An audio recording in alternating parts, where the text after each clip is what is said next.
11 wins makes it to the playoffs. Nah, it should for sure. But I seen your team in there, so I'm like, I don't know.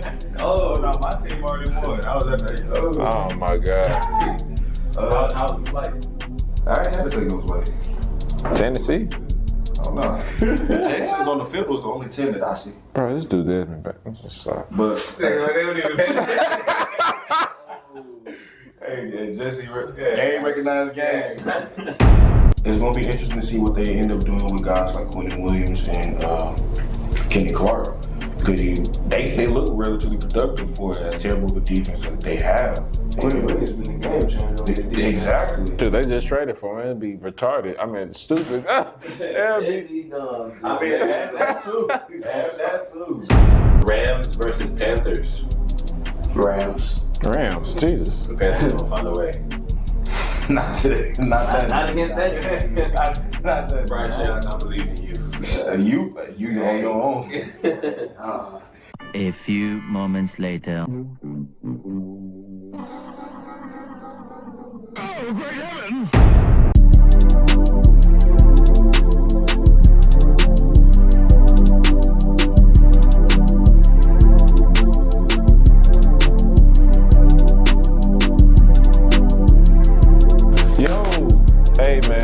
Welcome back to another episode of Check the Stats Podcast, episode 79.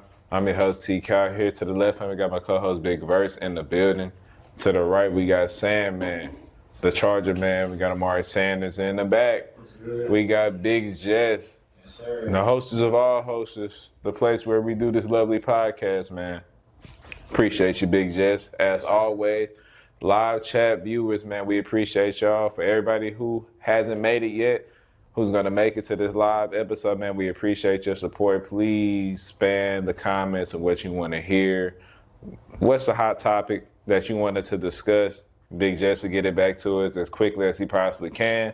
But with that being said, man, I mean, just an electric weekend in the NFL this weekend, man. A lot of upsets, a lot of crazy shifts in the playoff bracket up to date, man.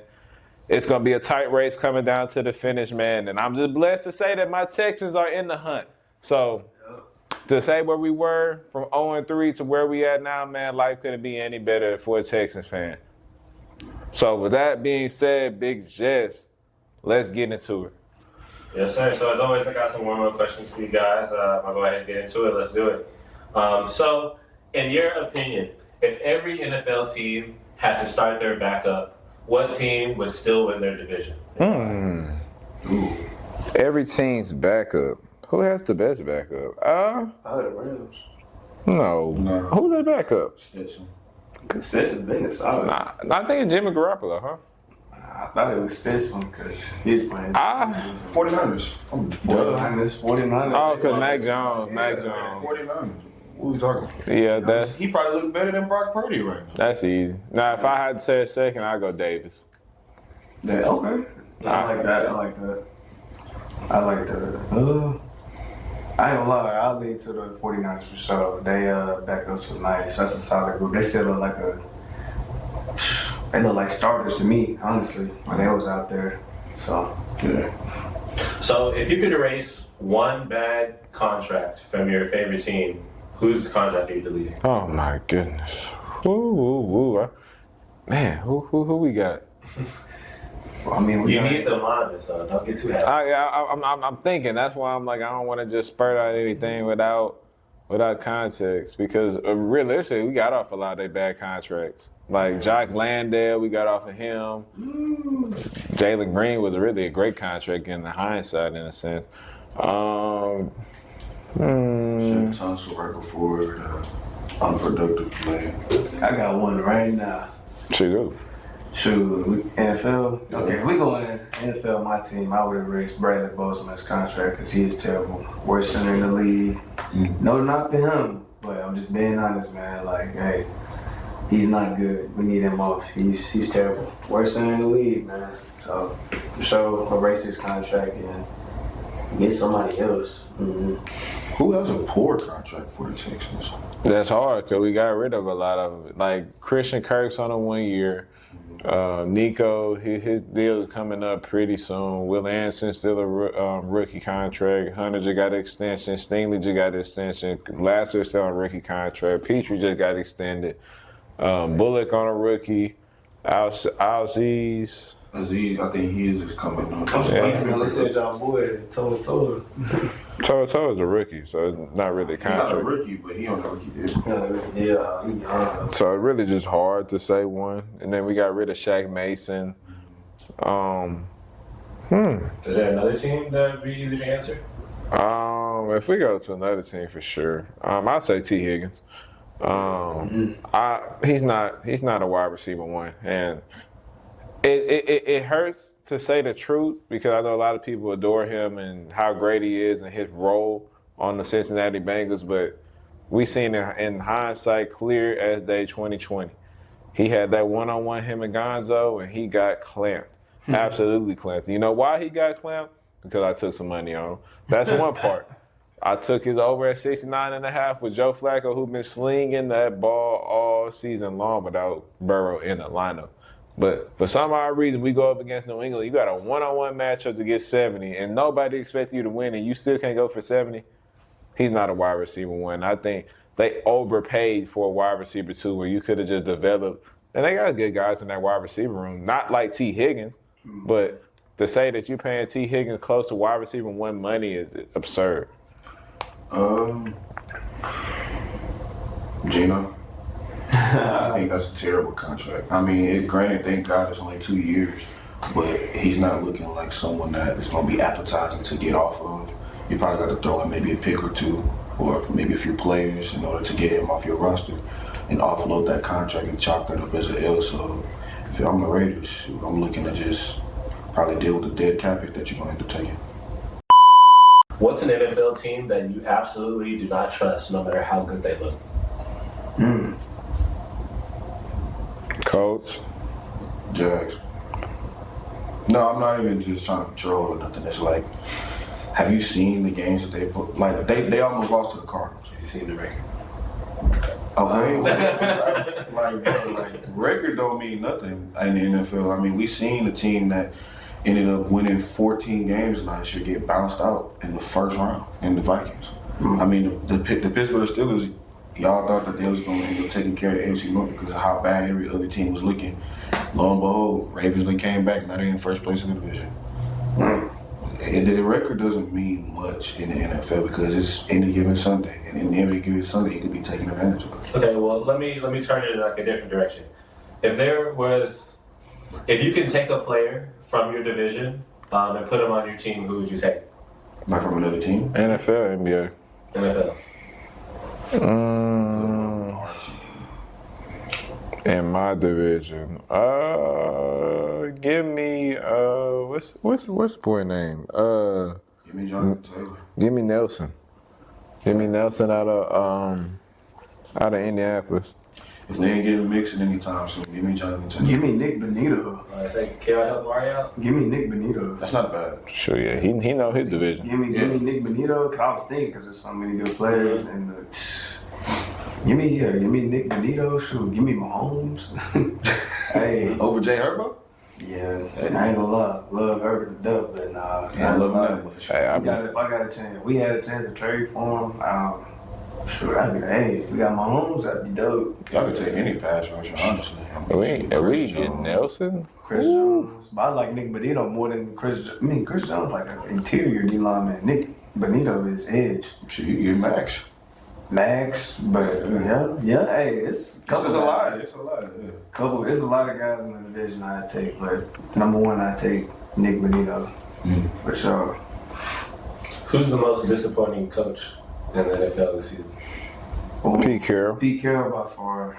Sure, all the expectation and hype just for you to go in there and have arguably the worst team in the NFL with all that money tied to your top guys. I mean, Jesus. Man, they look better with Antonio Pierce, and that's saying something. So, I'd say just going in a different direction. Either pick of the Kevins, Stefanski or O'Connell.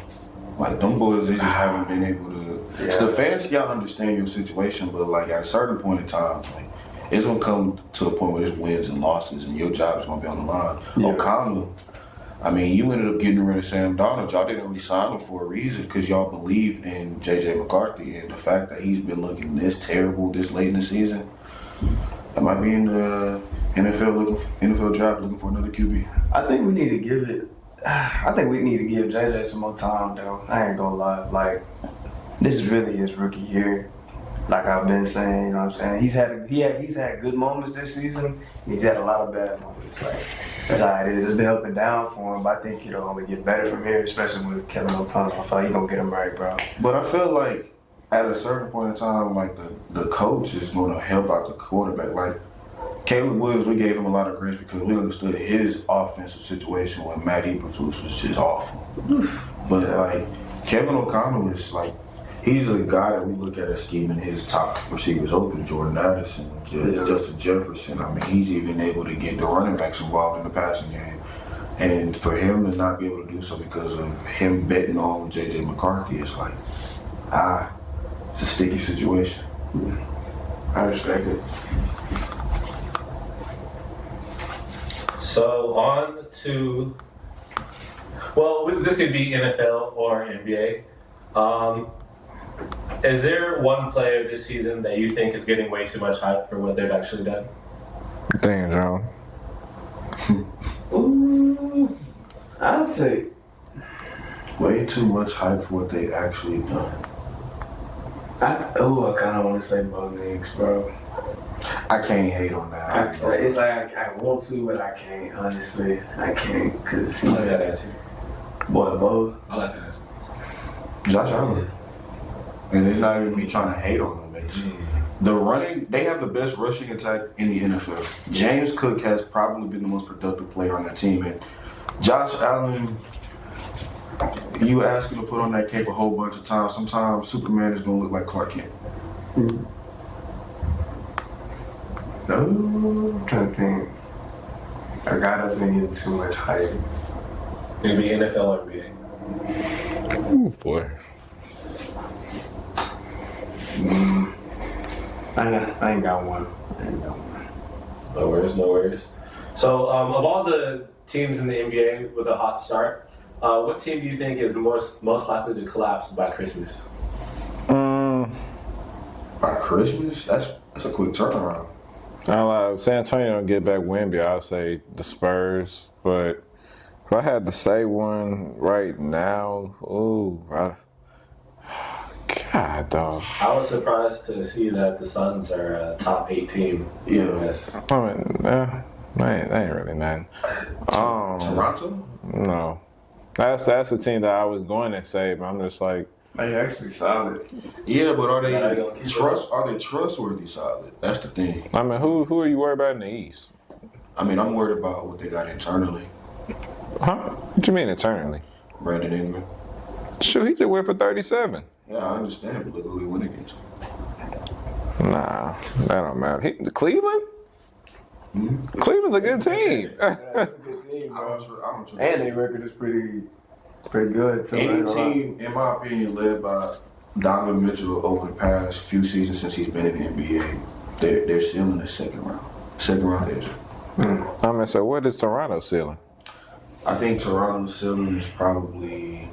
I feel like they're not going to be able to host a playoff series in the first round. They could possibly make the playoffs for sure. I'm not going to hate on that, especially with the hot start they got. They're going to take advantage of it, but I feel like they could probably drop down to probably within the 6 to 8 range.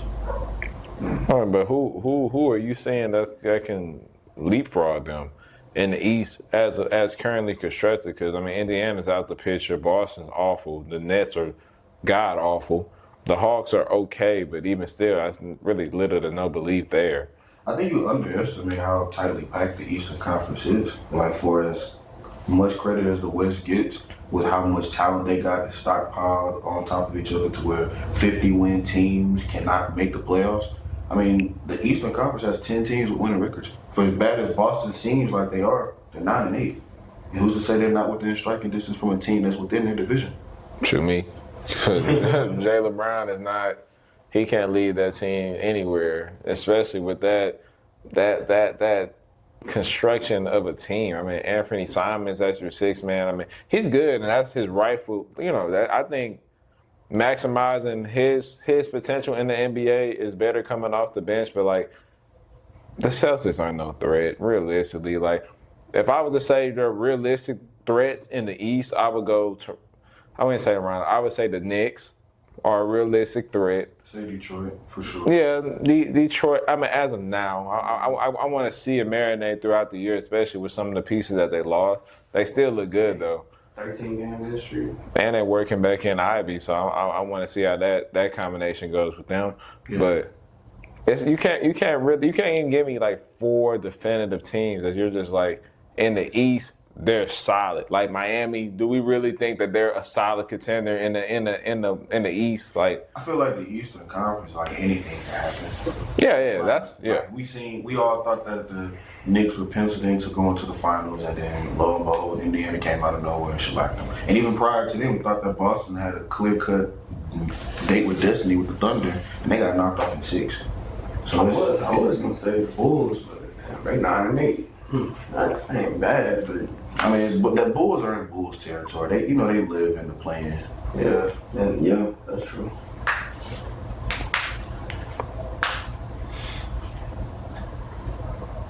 So, who's one player in the NBA do you think that is?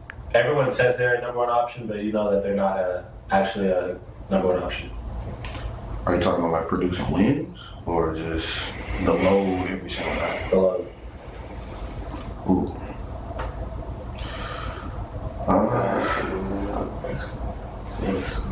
every single night.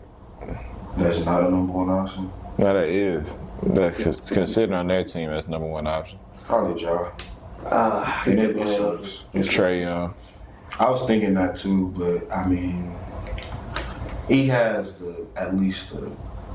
maybe not anymore, but he has at least the cachet to say, okay, I know what it's like to be a number 1 option on a team contending for a title. For as long as that run was, I mean, Memphis has never gotten back there since the days of Zebo. So, and it's crazy. They damn sure not getting back there with Ja, especially the way that he feeling up over there. If the playoffs started today, which NFL team would be the most dangerous lower seed? Dangerous lower seed. I would probably go with Detroit. Yeah. Detroit at the 7. I mean, because and it's shocking. The Bears are 8-3 and they're leading that division. I mean, who would have thought? But Detroit right now, I believe they're sitting at 6, maybe 7. Because they don't. If the playoffs started today, they still are 8th. God, dog, Green Bay and that tie is saving them. Exactly, and they play each other again, so Green Bay sweeps. Oh yeah, now they really might be fries. Yeah. So, but is San Fran gonna keep it up? Is the question though? Is San Fran gonna keep up this hot little win streak, especially to see how bad Brock Purdy was looking last night? They got an easy schedule. I'd say about 3 losses, potential losses. They can lose to the Bears. They can lose to the Browns. Why are you playing? They can, but if they get to 11 wins, they can. 11 wins makes it to the playoffs. Nah, it should for sure. But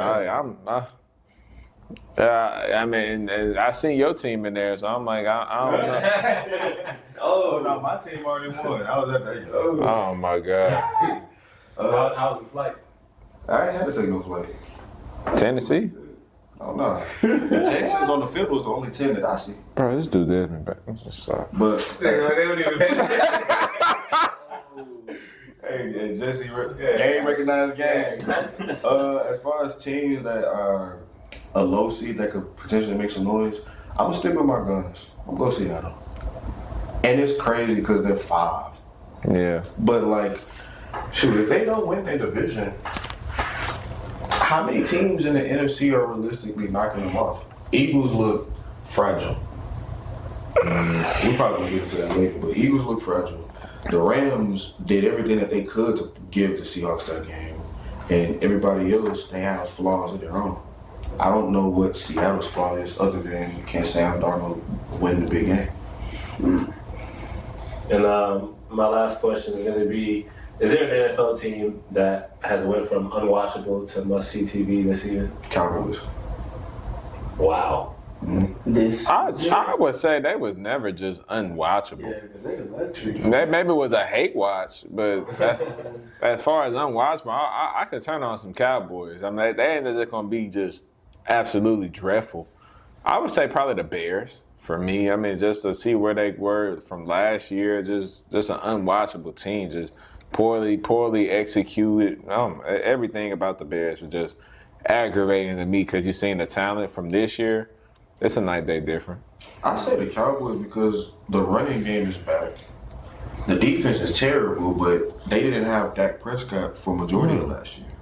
So the fact that he's playing at a level where he's validating the contract that's given to him. I mean, I've seen people comparing this season that he's having to Joe Burrows of last year.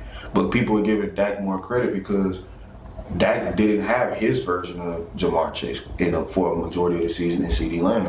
He didn't have George Pickens for a majority of the season until he's pretty much emerged as the top tier threat that he is. So, I mean, I say Dallas. Honestly, I didn't expect them to still be in the playoff hunt. Yeah. It ain't realistic, but shoot, it's possible. I didn't either. For me, I'll say Seattle. They came a long way from like last year to this year. So, and I like how they. Seattle the same team as last year. Like they missed the playoffs with 10 wins. But they was never unwatchable though. It wasn't unwatchable. Wait, did he say go from unwatchable to watchable? Must see TV. But this year Seattle is electric, bro. Like Jason having a crazy season. Huh? What was the record last year? 10-7. Seattle was 10-7. They the only team that missed the playoffs with double-digit wins. That's why I was so high on them heading into the year, because outside of QB, what changed? And it seemed like the QB ended up getting upgraded. The Seahawks went 10-7. Yeah, I think so. 100%. But they've been 10-7 the past few seasons now. I say Seattle. Like that offense is electric, and the defense. I mean, it was the same thing as last year, but this year it just looks more like established. Like they look a lot better. Like everything just looks smoother. You know what I'm saying with Seattle. So I for sure say the Seahawks. Yeah. Mm-hmm. Again, I think Sam Darnold was playing better ball than Geno was out there in my eyes. That's true. Kind of about the same. What was your reaction to Shedeur Sanders' debut win versus the Raiders? About time. It was about time, man. Big verse. I already know you want to hold your wrist up a couple times. We've been talking about it all year long, but it was just, I guess we can speak on the black community. It was a well-anticipated day because we've been waiting for Shedeur since basically he got drafted into the NFL. We knew it was going to take some time. He was the second quarterback picked in his own draft class from his own team. Yeah. And he was the better quarterback out of two. We can get into that another day. But, I mean, to finally see him get that chance and for him to actually, show them, hey, before you write us off, before you go use your top draft pick on a quarterback, because there might be a few in this year's draft, hold up just a second. Let me show you I can do a little something. And he showed flashes. It was his rookie debut, so I am going to give him some grace. He has some good and he has some bad. Now, I can say him and drifting back in the pocket, taking those sacks that ends up being, it may be a 7-yard sack, and then it turns to a 15, 18-yard sack because he's trying to just extend that play. He has to get out of the habit. He had it bad in Colorado. And it looks like he hasn't broken it yet, but obviously the reps, getting in-game reps against ones in the NFL, not scout teams, ones in the NFL, he's going to get better.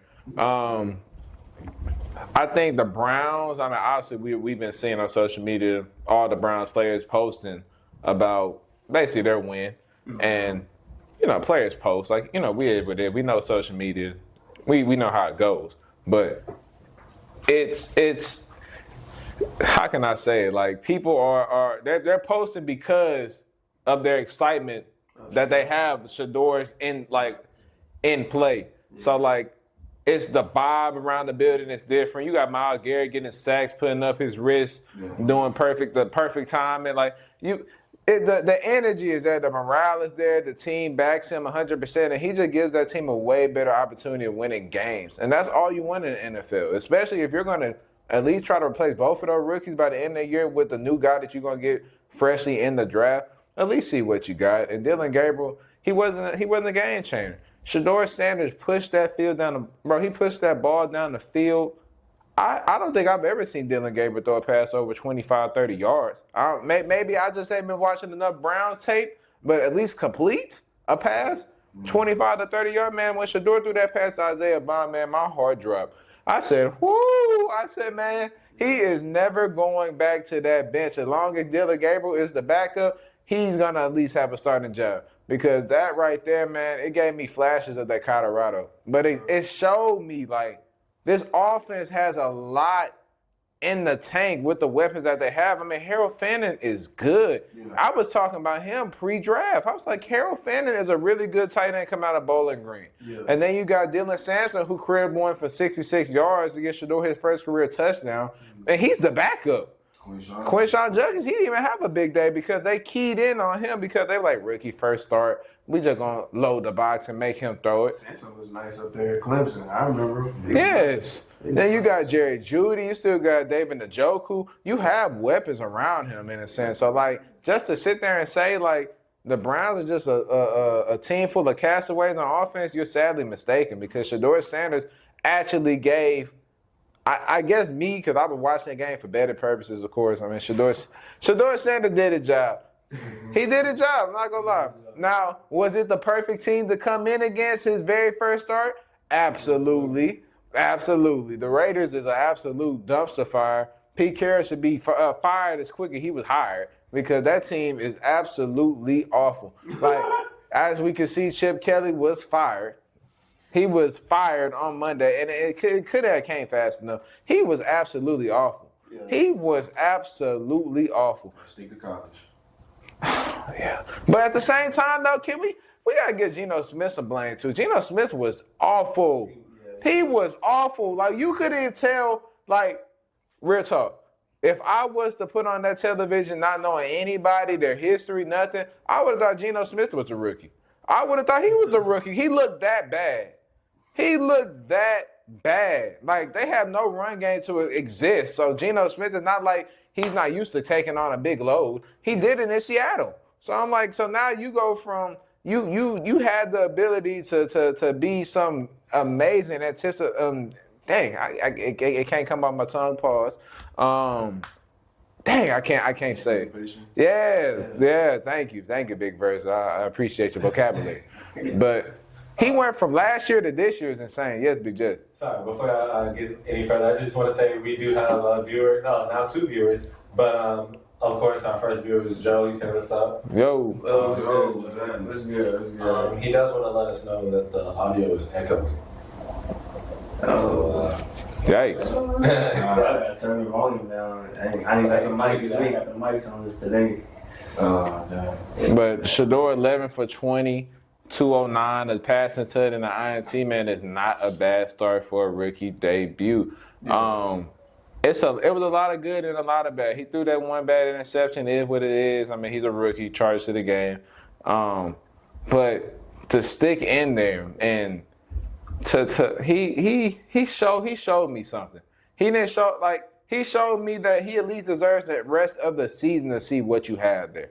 Yeah. At least the rest. I'm not saying that you name him the starter for next year going in like this is our for sure guy, but he at least gave himself the grace to have another opportunity to show why he deserves to be the guy in Cleveland. So I think for Cleveland, I know y'all excited for the black community and for the football community around the world, man. I know we was all excited watching Shedeur Sanders play. It was a beautiful sighting to see. Just hey, the NFL, you can't hide talent. You can't blackball talent. You can't hide talent. It don't matter. I do want to give Geno a little bit of grace because we talk about it on a weekly basis. It ain't too many teams in the NFL that got a worse O-line than the Texans. Hey, Vegas is one of them. I ain't gonna lie, it was falling apart out there for 10 sacks. Yeah, they 10. But keep it a bean. Give it some context though, bro. Like he was holding that ball, bro. He was holding it. Like At the end of the day, like, Myles Garrett gonna get some sacks. Myles Garrett is a Hall of Famer. Like, we know about him, but like, Geno Smith was at least 3 of them sacks was him. At 3 of them sacks was him. Okay, 3 of them But sacks then was again, him. the corners had them blocked. I ain't gonna lie. No, for sure. But 3 of them sacks is him. That's still 7 on the table. Yeah, but like at the end of the day, as an NFL quarterback, he's able to at least throw the ball away on a couple of those. He's a standing statue in the pocket, like no mobility whatsoever. He ran maybe 2 times, but I mean, he just looks. The regression from Seattle to now is just like horrific. And it's just unexcusable. I can't even give him an excuse. Like, that was bad. Geno Smith looked awful. He only has a 2-year contract, and even that seems like a bad one. Yeah. But Shedeur, he did as good as we possibly could have asked for. I mean, this was probably, if he ended up playing poorly, then who knows how many opportunities he would get to be a starting quarterback in the NFL. Yeah. But the fact that he's in this position now doing his thing is honestly a great sight to see. He made some mistakes, but he also made some great throws. 11 for 20 ain't nothing to sneeze at for about 209 yards, and majority of those yards came from that Samson touchdown. But at the end of the day, you do what you got to do to manage the game and win. And at the end of the day, win is all that you care about in the NFL. You stack those up as best as possible. You're going to keep a job for a long time. He's not looking backwards anytime soon as long as Dylan Gabriel is his only competition. And I don't know if you guys noticed, there's only 2 QBs on the roster. So the fact that he only has that to look over his shoulder for, and he don't even got to look that hard because Dylan Gabriel already put on tape what he could. I mean, shoot, at the end of the day, now, if you're Cleveland and you want to see what you got at quarterback position between these 2 guys, this is the best opportunity to finally get a chance to look at the other guy that you ended up having slide in the 5th round. So Shedeur did his thing, and he's going to be in a better test going up against a team like the 49ers. But against a squad like the Raiders, he ended up doing his thing. So shout out to him for sure. Yeah, I feel like Shedeur, he gives the Browns not greatest. He gives them hope in a sense. He's kind of like Jackson Dart, how Jackson Dart is for New York in a sense. Like, he gave him like that hope and everything like that, and he got the swagger. You know what I'm saying? He got the fans to back him. He has everything. Like, he got everybody doing this. Like, it's iconic. Like, he kind of got like some, kind of like how when Chief Keef first came on the scene. Like, it's around the world. Like, its influence is all around the world. I mean, you got people from Africa watching them, staying up till 1 a.m. I don't know if y'all seen that. That's crazy. Yeah, you got people from Africa supporting him and everything. But yeah, Shedeur, he did his thing, man. He came in the game, you know what I'm saying? Nobody was really expecting much from him, but he did, what can I say? He did what he could, you know what I'm saying? He did what he was supposed to do, you know what I mean? And I'm rooting for him. I've been rooting for him. And it's really up from here, you know what I mean? Like, I feel like he gonna stay in that spot that he's in now. I feel like he's gonna continue to get better, especially now he's practicing with the ones. Like he said, imagine the full preseason. I only had like 1 practice with him. Imagine the full preseason or whatever. Yeah, full preseason, full training camp. Mm-hmm. A full season slate as the number 1 guy. Who knows what the ceiling could be for him. Yeah, he threw some good passes too. Judy, you pissed me off with that. I ain't gonna lie. I don't know what you was trying to do. I mean, he looked like he was trying to like jump and like juke, but he tried to cut it. He was trying to, yeah, he was like looking like this, bro. You know, that's a good play by the defense, but he made some good throws, you know what I'm saying? He did what he was supposed to. He managed the game well and led them to that win. So, hey, if he can continue to do that, and hey, well, who knows? He might be the starter for next year, man. But like my boy said, you can't hide talent. You can't. No. It's always gonna shine. So I'm just glad he got his chance, man. Oh, yeah. So, yeah. So, sitting at 6-5 and coming off a win from the Bills, what are your realistic expectations for the Texans for the rest of the season? I'll go real quick because I know this y'all 10, but I'm gonna make it quick, easy. I ain't gonna lie, I feel like the Texans, they're really a playoff contender, and I had hope in a sense. Like, I believe in y'all team from the jump. I feel like with that defense that y'all have, bro, y'all can go pretty far. I ain't gonna lie. Like, I know the offense is a little stale. But when y'all get that boy CJ back and y'all get it rolling, because it looked like he was getting the groove of it. What game was that he got hurt? Denver. When he got hurt against Denver, it looked like the offense was rolling. He was getting it. Then, you know, he got hurt. But if he can, get back in and everything like that and continue to do his thing and learn that offense and just get that connection with Kaylee, I ain't gonna lie. Like, that and that defense, y'all can go pretty far, bro. I ain't gonna lie. Y'all can. They're contenders. Like, they don't even need the offense to play perfect. They got the defense. That's all they need. That's literally all they need. They got the best defense in the league, bro. Literally. So, I would say Super Bowl. And not to even just be speaking crazy and doing the whole little, that's my team, so I'm ride or die. It's not none of that. I believe that we could be legitimate Super Bowl contenders just strictly off of, I think we finally kind of found our identity on both sides of the ball. I mean, defensively, we're a physical team, man. We hold our turf. We don't let nobody get a yard. Like I said, Josh Allen was the anomaly of the quarterbacks that went over on the passing yard, but it was two BS plays, bro. Like they threw that flick. What's that? The full. What's it? Hook and ladder. Yeah, they threw that hook and ladder at the end, and then he turned it up for like 40 yards. Like just he ruined my ticket. Don't get me started on it. Mine too. Yeah, but the Texans, man, Will Anderson, he gonna make it really hard to keep Danielle Hunter after this season because, I mean, he's gonna be an all-pro guy. Let's keep it a bean. He's gonna be an all-pro guy. He's gonna demand top of the market value. It's gonna be hard to keep him, especially you can't keep two edge rushers making $30+ million, and then you got a quarterback coming in on a rookie extension that's gonna be. I mean, I don't know what CJ value is now, but at least the quarterback market is going up closer towards that 60, especially if you're a middle of the pack quarterback, 55 and up. So we got a lot of mouths to feed, for sure. But as long as for this year, man, I see our offense finally coming along. We're trying to, we finally woke up and put on some glasses and realized Woody Marks is our bell cow. He's our best running back in that room. Nick Chubb, he can come in and be a rotational piece at times when Woody Marks needs a breather. But outside of that, there's no reason Nick Chubb should be playing too many meaningful snaps for the Houston Texans. He doesn't fit our identity. Woody Marks is great in pass protection. He's great in the receiving game. And he's a great runner, not only in between the tackles, but on the outsides as well.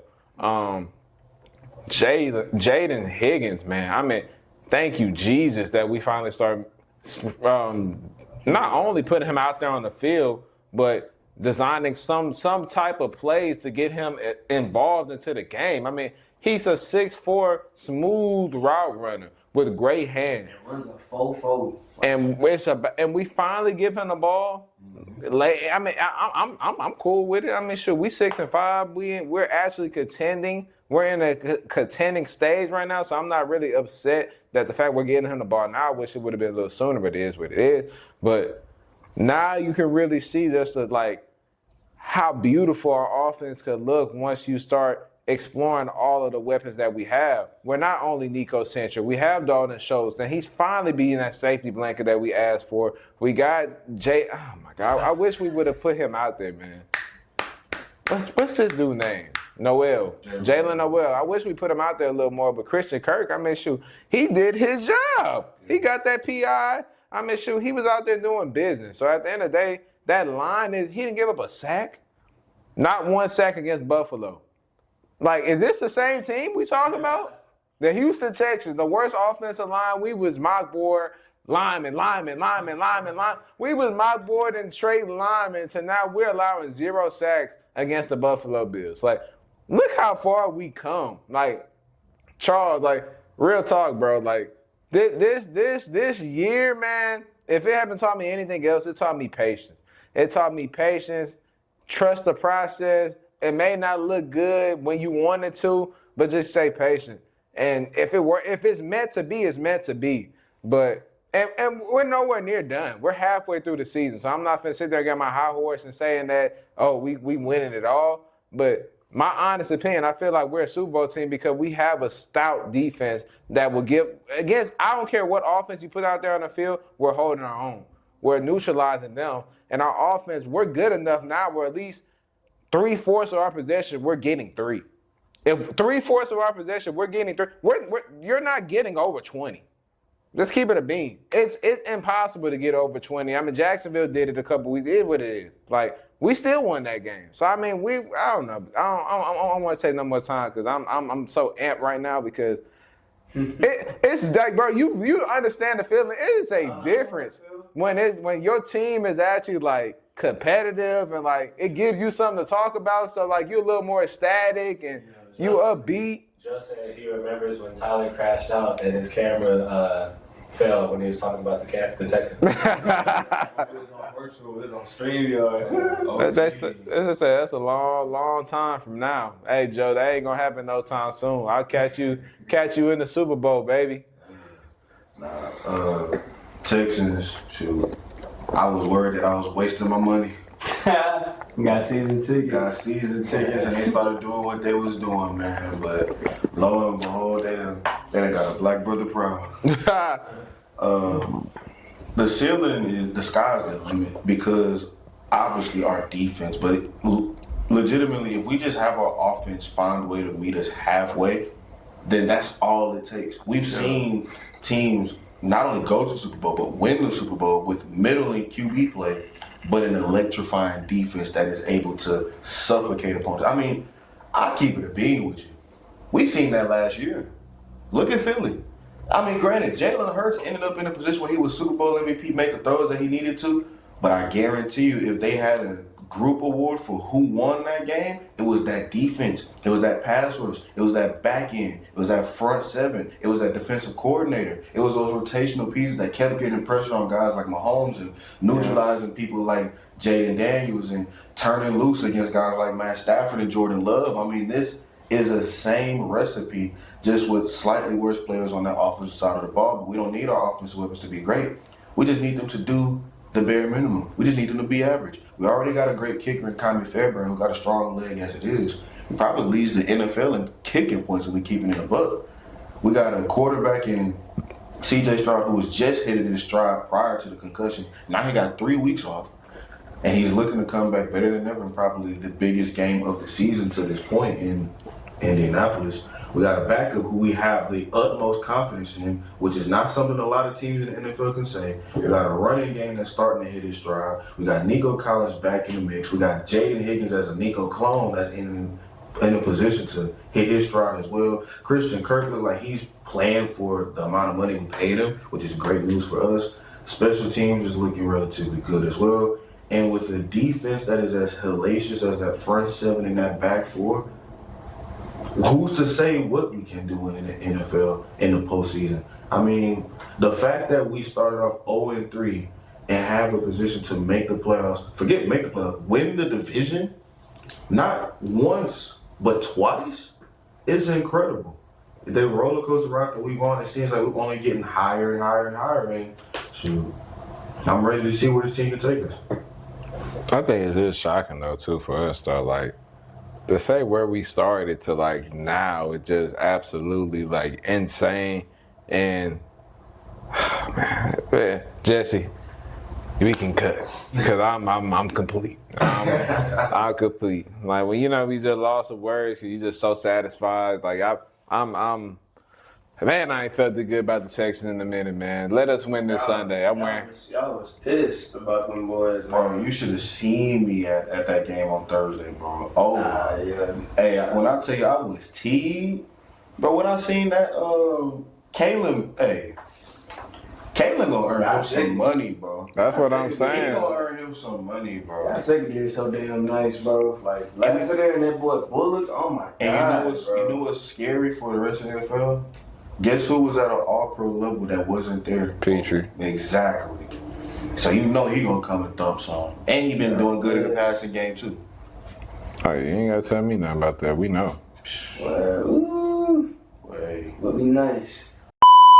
So, did the Colts and Chiefs game show you more about the Chiefs or the Colts? Colts for sure. Colts.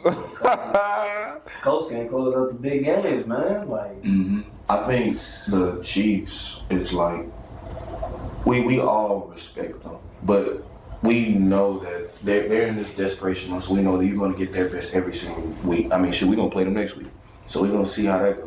the Colts is like they're competing for the number 1 seed, and you got the Jaguars who are still hanging in there at 7-4. You got the Texans who came out of nowhere to find a way to get into playoff contention. You got to try to find a way to not only slay down the Dragon, but keep distance from everybody else in your division. The fact that Jonathan Taylor couldn't save you guys, Daniel Jones ended up being neutralized. The fact that that defense couldn't hold an 11-point lead in the fourth quarter. The fact that Shane Steichen decided to put the game in the hands of Daniel Jones, of all people. And he didn't even play a bad game, but like 3rd and short, 4th and short, you could have put the ball in the belly of the most productive back in the NFL, and you elected to not do that. I mean, I think Taylor was held to less than 60 total yards, which is insane. Which is crazy, because he been going crazy. And it's not to take anything away from what Kansas City was capable of doing, because they played an excellent game on that defensive side of the ball. Spagnuolo, he might end up being the Hall of Famer as a coordinator alone. And we all understand when everything's on the line and you're going up against Mahomes, that's like going up against Brady. We understand how that goes, but at the same time, like, you had a chance to slay the Dragon once and for all, and who knows, that might end up in a position where that might bite you, because they schedule. Look, I just want to look at their schedule right quick, just for you guys to understand. Y'all just hurt the AFC, give them over. But not even that. Like, they got us this week. They got the Jaguars next week. They got the Seahawks the week after. They got the 49ers a few days before Christmas. They got the Jaguars again for a few days before New Year's, and they got us to end the season. There is not a single team on this schedule, including us, that has less than 6 wins. And there's a few teams on this schedule that are fighting for something to play for, too, because every team on this schedule is desperate, fighting for a playoff spot. Chargers, too. Exactly. Yeah. So the fact that they're in this position where they had a chance to possibly solidify a spot in the playoffs and compete for a number 1 seed, and they couldn't do it, I'm not saying I'm willing to write off their deathbed, but at the end of the day, it doesn't seem like it's a team that's ready to be trustworthy at this point in time. Man, you said you hit it nail on the head. Man, that team was extremely disappointing on Sunday. I'm not going to sit there and hold you. Daniel Jones, he showed he is not to be trusted in big game situations.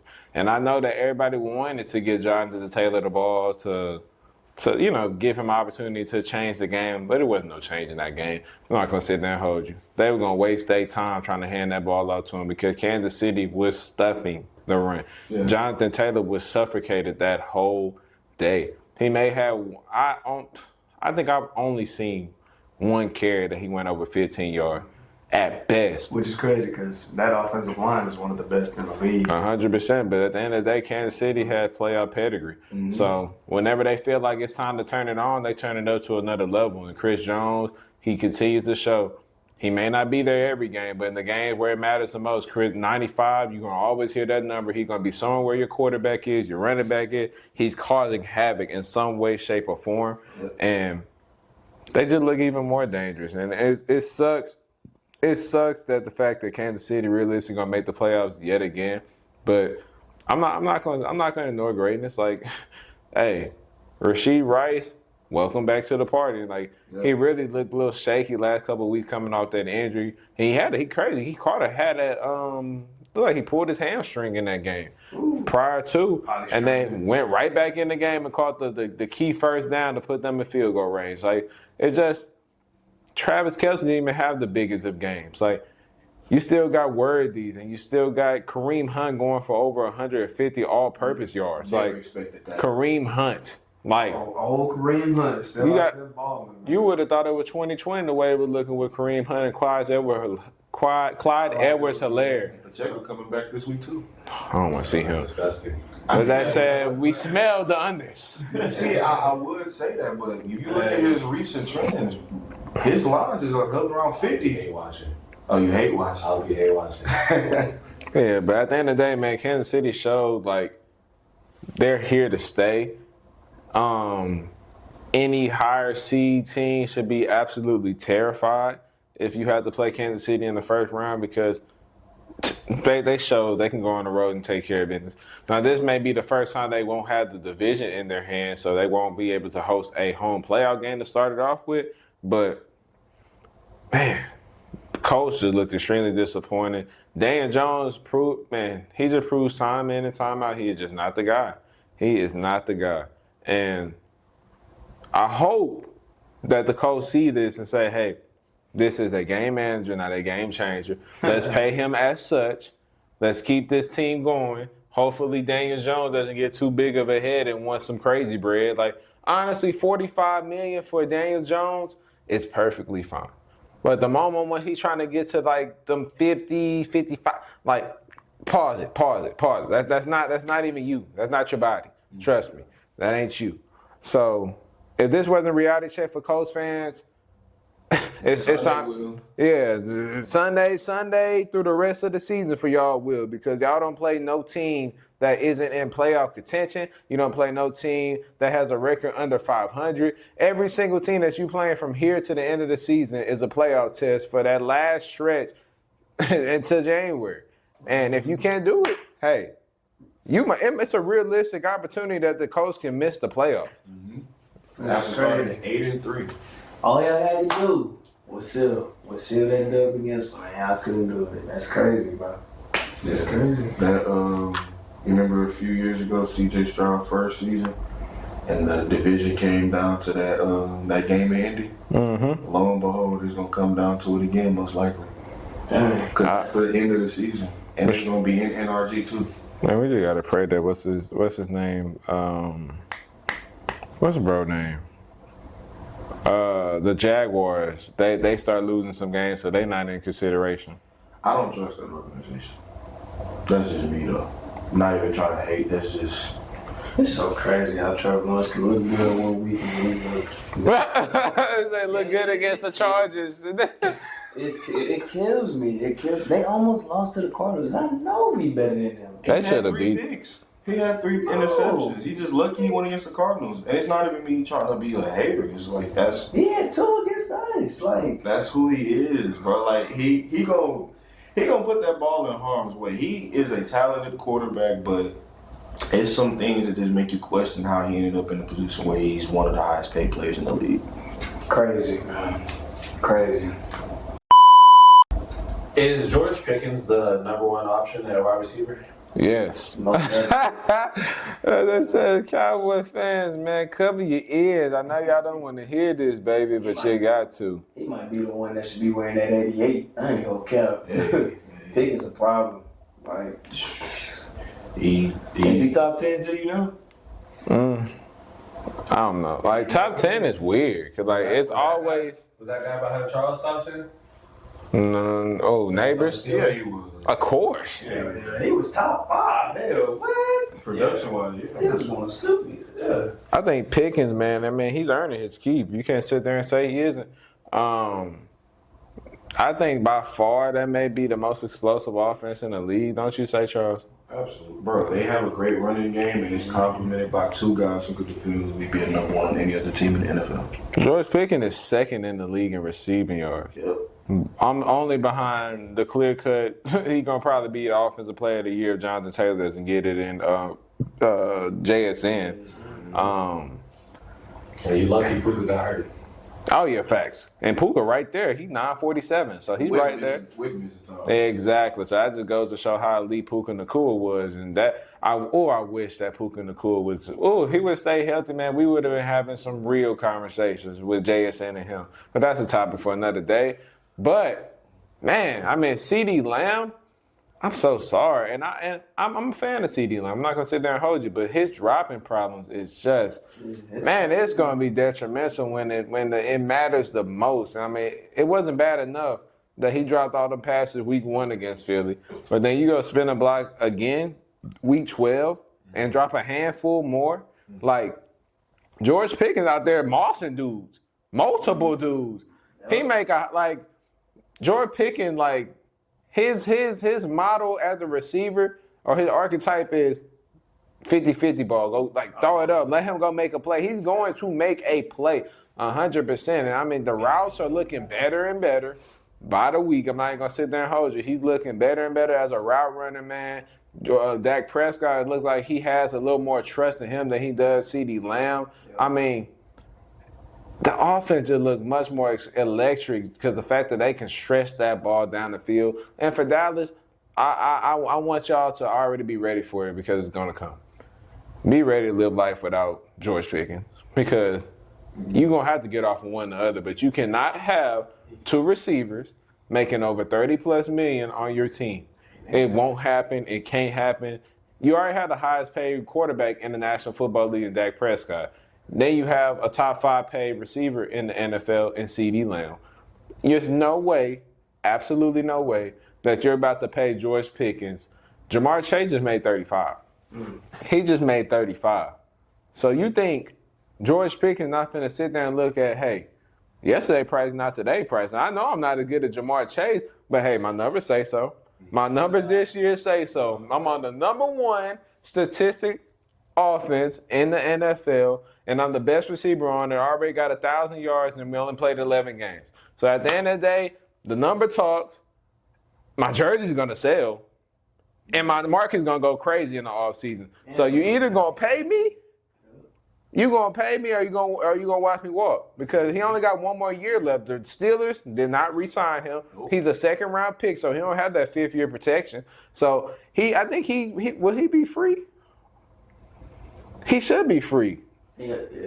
Ain't no restricted, right? I don't think so. Yeah, so he should be a free agent. So George Pickens, and he been keeping it together for the most part with his attitude.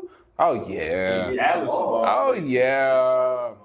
He getting that ball. George Pickens is going to get the Brinks truck. When I say the Brinks truck, he getting the Brinks truck. He finna pass up Jamar Chase, and he's not better than Jamar Chase. I want everybody to listen to me right now. He's not a better receiver than Jamar Chase. But yesterday's price is not today's price. I want to say it again for the people back.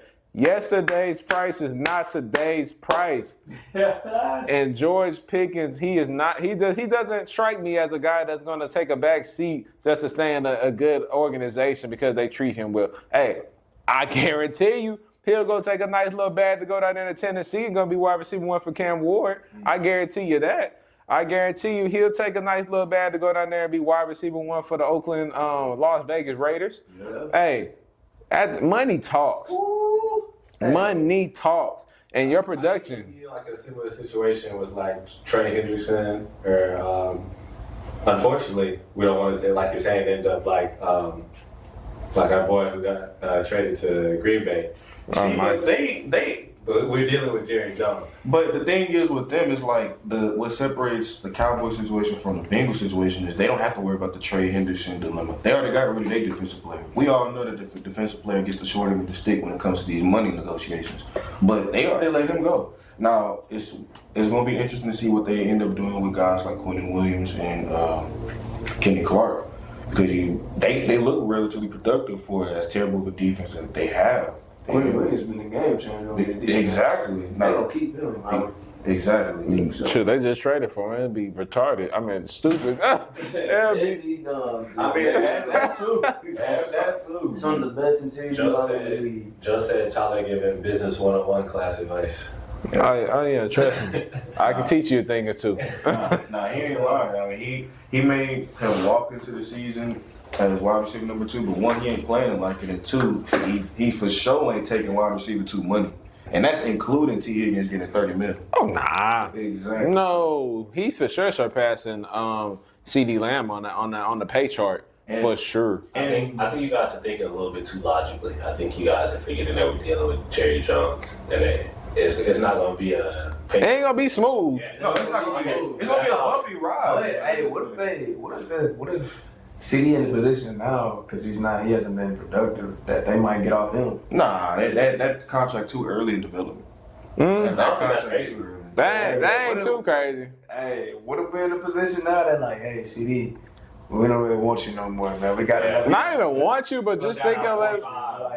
We need to cut a younger receiver. Think about that too. A younger receiver that's more productive, that changes the dynamic of our offense. Right. And on top of that, even though it may not be guaranteed that we can go get another CeeDee Lamb, we can take one of them first round picks obviously did they trade them? Did they trade all of them? I don't think they traded. Oh, They did get rid of a bunch. They traded 2. They did. They traded 2 for Quinn.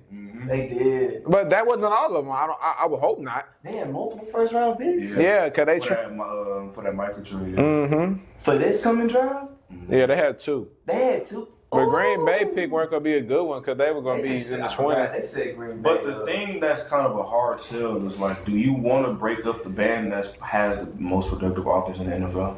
I mean, if you just get an average, they in the same situation as the Texans, just on the other side. Like The same question. if they just get an average defense, then who's to say that there's anybody in the NFC that could potentially stop them on a consistent They basis? targeting defensive guys. Well, yeah, Jerry Jones for sure, but like, I mean, at the end of the day, this is probably what Jerry wants. Like, he ended up having a circus of a show that he's ran, and the team is still in position to where not only are they the most talked about team in the nation, but they competing for something that matters. I mean, who's to say that they did the same thing that the Texans did with the Jaguars? They ended up having a tie for the point differential, and they split. Now, I'm not betting on it, but by any means, who's to say that Philly doesn't slide? They play the Bears on Black Friday. And they'd be 8-4 if they lose. And the Cowboys are 5-1. Who's to say that with all the problems going on with that Philly offense that Dallas is in a position to capitalize? Me? I mean, they got to beat Kansas City for sure. Huh? To my second? Talking about first. First. They ain't getting that. I ain't saying they. I'm not saying they will, but all the problems that Philly got going on, if they slip up and Kansas City find a way to lose to Dallas in Arlington, it's gonna get real tricky. Mathematically possible? Yes. There's 5 games left in the season. And they ain't slipping up enough for me to hop on that wagon. I'm I sorry. don't know. That is true, but Be a little optimistic. Like, it's a desperate team that's willing to do anything to scratch and claw just to get in that dance. It's the Cowboys we talking about. Though. and 100% sure. We see how you repping. Stop. How about them boys, baby? Woo! It's that H-time, boo. Come on, man.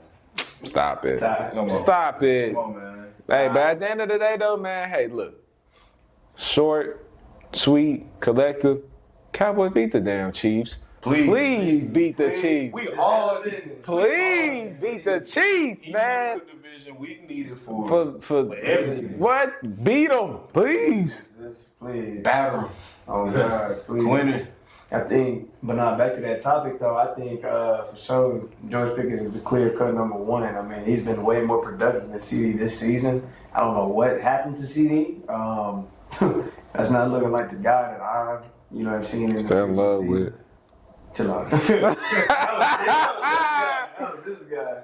Yeah. But y'all looked at me crazy when I took BTJ over him. But I mean, hey. That still look crazy. That's still a little shaky. Yeah, they both having a little off season anyway. But I think George Pickens, he's that guy. Like he get that mug, he gonna get that yards after catch. He gonna do everything in his power to get it too. But I don't know. Like he just looks good up there in Dallas, and he just been showing out, man. Shout out to George Pickens. For sure. All right, it's time for T-Cow's top 5 power rankings. All right, man. Best list in all the sports media, of course. Y'all already know the deal. I done came second back-to-back weeks to this guy right here because he got a special hate for the Broncos, but it's not going to happen this week because I got the best list of all the sports media, and I'm going to say it twice so everybody can hear me. Going into my 5th team, man, I have the Philadelphia Eagles. Philly, they're not there. I know they did lose to the Cowboys. They did spot them 24 points, lost the game in dramatic fashion. But you can't tell me it's 6 teams in the NFL that's better than the Philadelphia Eagles, realistically. Their run game is anemic. I'm not going to sit there and hold you. Saquon Barkley has looked extremely average this year. Maybe it's because of the line. Now, Saquon in the receiving game gives them a little more juice, but I'm having a hard time trying to understand why it's not clicking in their run game this year, despite having one of the top O-lines in the league. But the defense is extremely stout. Obviously, the offense spots you 21 points. Defense got to, Is part of it a blame for Philly's defense not being able to hold down a 21-0 lead? Possibly. Yeah. Give or take. Give or take.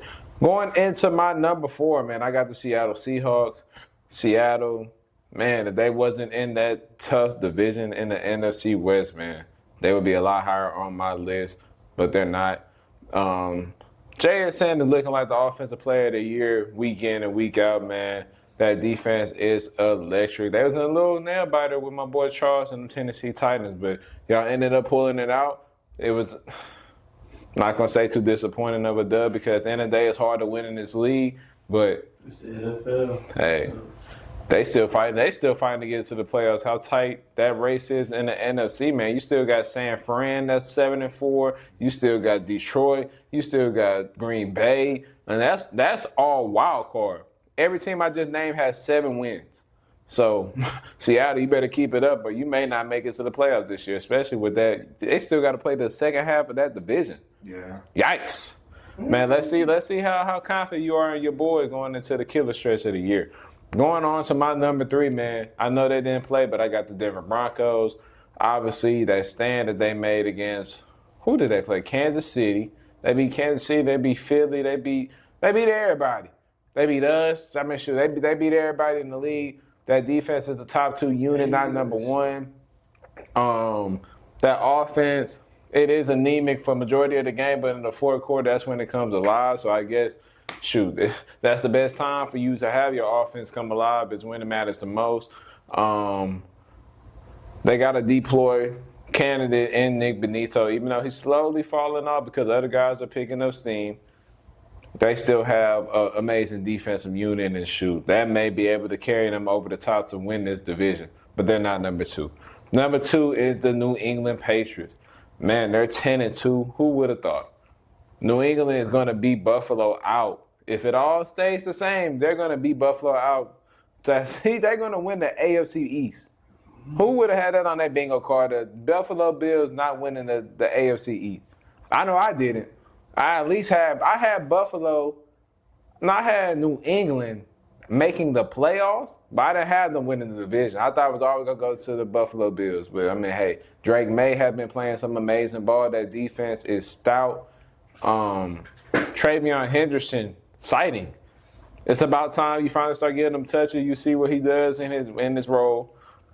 But they're not number 1. Number 1 is obviously the clear-cut answer. I think everybody lists will have a unanimous number 1, including Big Jess, the Los Angeles Rams. Los Angeles Rams have the MVP and Matthew Stafford. They have one of the Offensive Player of the Year candidates in Puka Nacua. They have arguably the best wide receiver 2 in the NFL in Devontae Adams. They have arguably the top 5 best defense in the NFL. They have arguably the top 3 best NFL coaches in the NFL. I mean, you can go just down the list. That's just a great organization from top to bottom, man. The quarterback is playing at an all-time. I don't think I've ever seen Matthew Stafford play this good ever in his career. So. Good dog. Oh, man. Go ahead. Well, that's my list. 5 Eagles, 4 Seattle, 3 3 Broncos, 2 Patriots, 1 Rams. I guess for me, we honestly keep it a book. We got the same list. Are you serious? Yeah. Hey! Your list is just like mine. That's the only reason it's perfect. But I got nothing. I got nothing to go against that for sure. The Eagles, they look vulnerable, but we all kind of feel like if there was a game that they would lose, it would probably be this one because they can't win every single one, not at the fashion that they do. And even with that being said, they still come through when it matters most. They got a tough task coming up against the Bears, who honestly are my honorable mention. But if they're able to handle business and they're right back where they left off, they're going to be good. I'm bad, y'all. 4 Seahawks, like you said, in my opinion, I feel like they're the best team in the NFC. But due to the fact that they ended up losing that game against the Rams, then I obviously have to put them a little bit lower. Even with that being said, Shedeur Sanders on pace to break Calvin Johnson's record. He's on pace to get 2,000 receiving yards. And he could possibly do that without a 17th game, which is incredible. The offense is still hot, the defense is still electrifying, and the team just shows no sign of slowing down. 3, give me the Broncos. I say that they're Eagles light. They might be Eagles heavy because of the fact of the matter that they play ugly, but they find ways to win. And they take care of business the next few weeks. They're going to win that AFC West. And I don't care at the fact that the Chiefs are looking as good as they are right now. I don't care about the fact that the Chargers are right on their heels. I don't care about none of that because they are in a position to potentially be the number 1 seed in the AFC. They're not the best team in the AFC. That belongs to number 2, the Patriots. Drake May is a dark horse MVP candidate. Travion Henderson is putting in that work. Defense is going crazy. Mike Vrabel is going to win Coach of the Year for obvious reasons. And ultimately, the Patriots look as good as when they were in the late stages of the Tom Brady era. And then number 1, the Rams. They got one of the best offenses in the NFL. Matthew Stafford's playing the best football of his life. And what helps them out the most is they do not commit a lot of turnovers. Like, he has only 2 picks in the entire season, and they only have 2 losses. So the fact that they're in that position is just so crazy to see how electrifying that they are on that side of the ball, offense and defense. They just a really good, well-balanced team. So similar to him, 5 Eagles, 4 Seahawks, 3 Broncos, 2 Patriots, 1 Rams. And honorable mention would be the Bears because I ain't seen the Bears good. That's nuts, bro. The fact that we got the same list, man, that's bro. Hey, I mean, that boy TK tapped in with me. Heck no. Bro, Jalen Suggs have 11 assists, bro. You could? Okay. You gonna have to edit that mug out. Oh, yeah. But my list, man. All right, so 5, I got the Seahawks. Even though they're in like the toughest division, I mean, they still looking like one of the best teams in the league to me. That offense looks pretty dang good. Defense, they nice, of course. 4, I got the Eagles. We can't never count the Eagles out, unfortunately, because of the construction of the team, and they also will handle business as well. I got them. I mean, they're not too flashy on offense. We all know that. Very still, very boring, but they get the job done. Defense is elite. 3, I got the Broncos. They don't beat everybody. They don't beat everybody. All the teams that are contenders, except they ain't beat us. But I got the Broncos at what was that? 3. 2, got the Patriots. Of course, they one of the best teams in the NFL for sure. 1, got the Rams. That's I told Tyler the other day, I think I chose the wrong team in LA. But anyway, I got the Rams as 1 for sure. Matthew Stafford balling out. I mean, you got Kobe Durant and that boy Emmanuel Forbes out there balling. Oh my God! Man, shout out to the Rams, bro. It's a very well constructed team. Shout out that boy Sean McVay. He got them boys right, for real.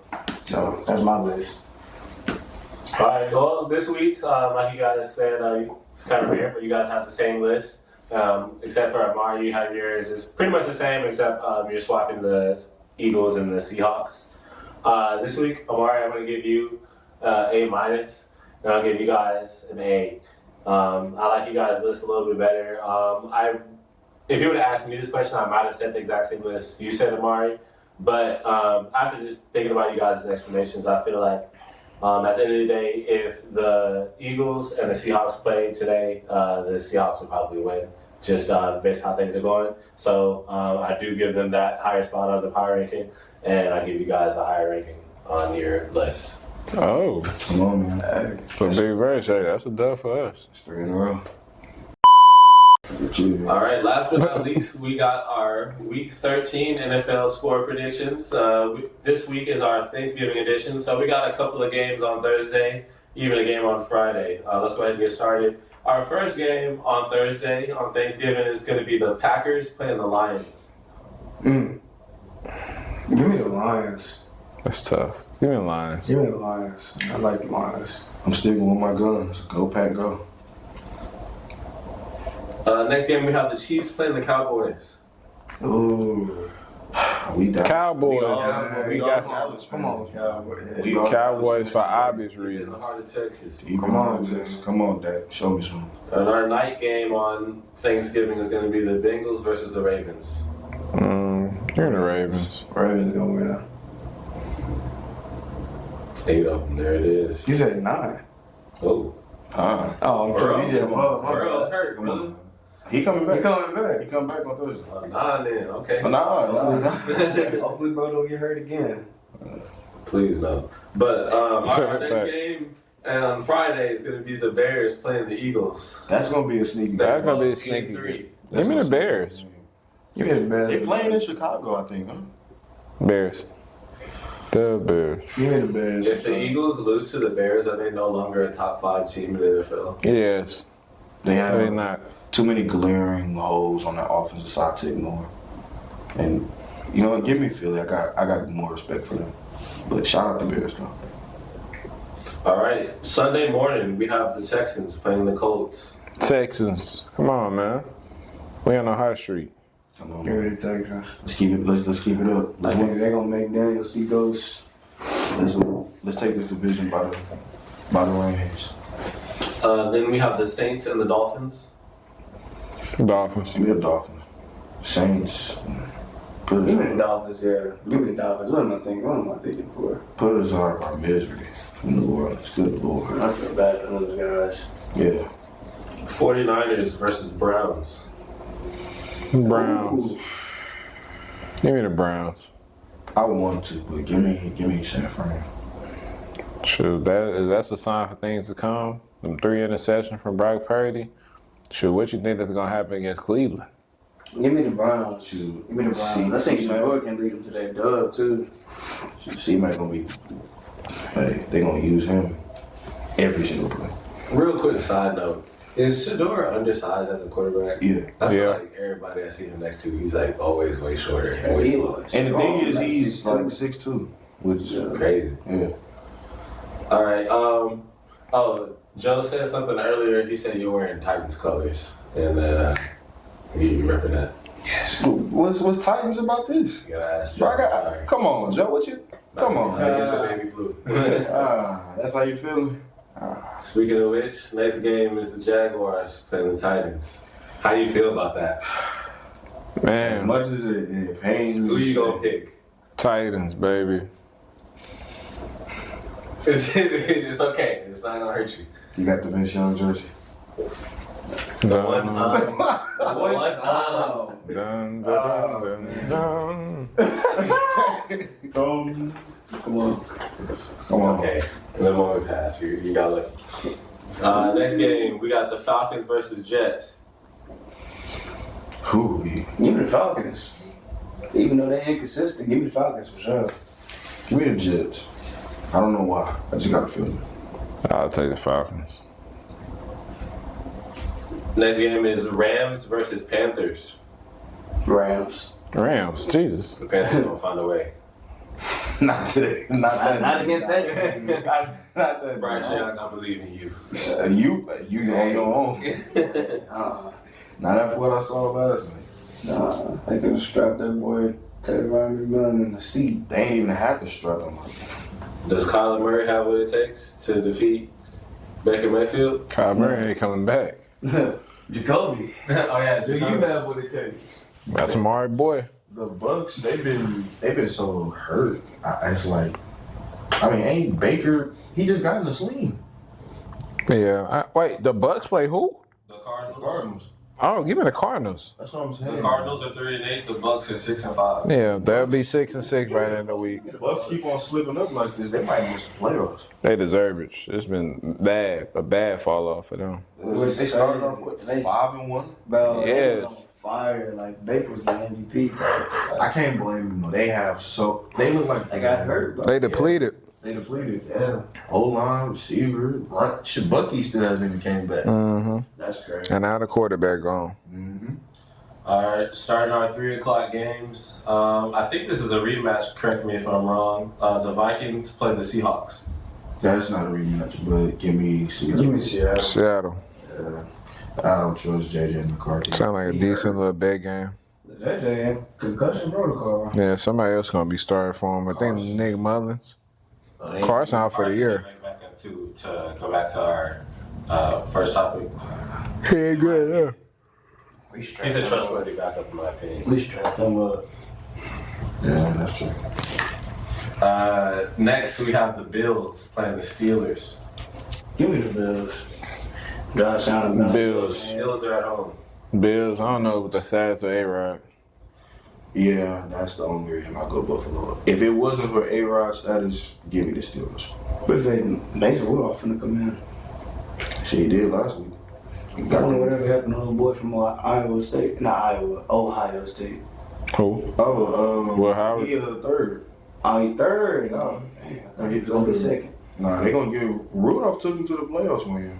Yeah. I ain't saying it was good, but he got him there. Yeah, they do, yeah. Mm-hmm. Our last 3:00 game, the 2-9 Raiders play the 7-4 Chargers. Chargers. You're the Raiders. I'll just say because Chip Kelly's gone. Like maybe with that OC being. I mean the defense is there. But I've been saying like you know how it is whenever bro. I seen it on Twitter too. I'm not just trolling you, but I seen it on Twitter. They were like just like they fired Chip Kelly. And they was like and imagine who they got to play next week. And then everybody. That might actually like. But that's what I'm saying though. Like I'm not even. Because that happened with The Giants. Giants. But that's what I'm saying. It's not me trying to troll. It's me like, bro, like that stuff actually happened. When the moment you get a different OC in there, some new life, it can look like a whole different product. Who knows? It's only Tuesday. I guess they're gonna announce soon enough. But Chip Kelly gone. Give me the Chargers. Got the rest on the bye week, so hopefully we can, come back stronger. Everybody is woken up, cause Give me the Chargers, y'all. If y'all lose to them, hey. Sure, you need to be rooting for the Raiders. Wow, I feel like we're gonna win the division. Okay. So you gotta be, you can't ever be too safe. That's true, but hey, that's what got Dallas versus the Raiders. Ain't no way, right? Like, man, let me knock on wood. Ain't no telling. Because also too, the Steelers are gonna lose anyway. When against the Bills. Nah, dang, shoot, that's a tough. Next team. So Gee, I wonder what's them getting a new OC gonna do. I mean, what they gonna make Genty run the ball? In my opinion, I think that's harder because like the whole team got to learn a new playbook. I mean, not really. You just keep the same stuff going and you just kind of work around the strengths of your guys. But the O-line is so terrible, and it's like it starts in the trenches. I wouldn't keep the same stuff going because the same stuff is what got the last guy fired. Yeah, but you can have some variations. Like, you don't have to run a pick and roll every time, but you can do a pick and pop. Dang. You know what I mean? Well, he's trying to set some bars on. All right, Sunday. It's the 9-2 Broncos playing the 3-8 Commanders. Give me the 9-2 Broncos. Yeah. They gonna be 10-2. Broncos country was around. Broncos better win that division. Speaking of 2s and 10s, Oof. on Monday, the 2-10 Giants play the 10-2 Patriots. The Patriots. Yeah. How is this a primetime game? Yeah, That's a primetime game? and the Broncos, Commanders a primetime game too. Man. They said that they had a chance to flex the Texans and Colts, but they want to see what happens with us on week 18. So trash. But give me 5 weeks from now, baby. give me New England, man. Flat out insane. But, man, That was a good episode, fellas. But that is a conclusion of episode 79 of Check the Stats. If you made it to the end, make sure you like, comment, subscribe, follow us on all our social media platforms, man. It's only going up from here, man. People who's watching the live stream, we extremely appreciate your support, man. Without y'all, man, it wouldn't be no us. It would be no CDS, but, man, the support that y'all have been giving us the last couple of times we've been going on live is greatly appreciated. We're only going to try to get better and better from here. Please flood them DMs if you can. What are you interested in hearing about? What are you interested in hearing us debate about?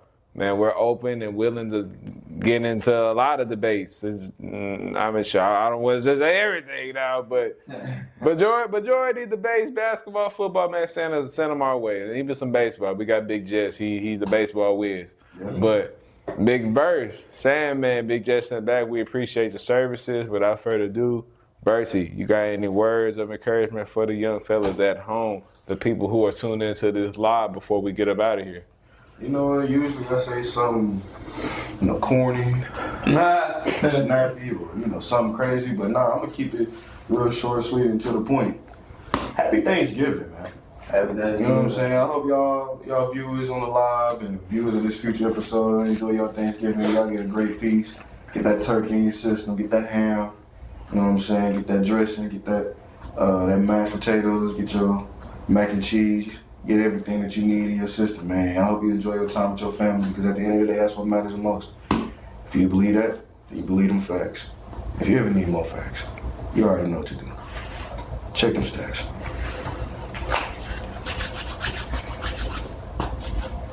Top. Dang, Chris has 17. Okay. Zion Chris? Chris from Elkins. Johnson. What time of the week it is? You know what time of the week it is? Sure, you got a charger? I can see what time. What time of the week it is? Uh-oh. Verse ain't good with it. Oh, I know what time of the week it is. Verse ain't good with time. I'm not. I'm great with time.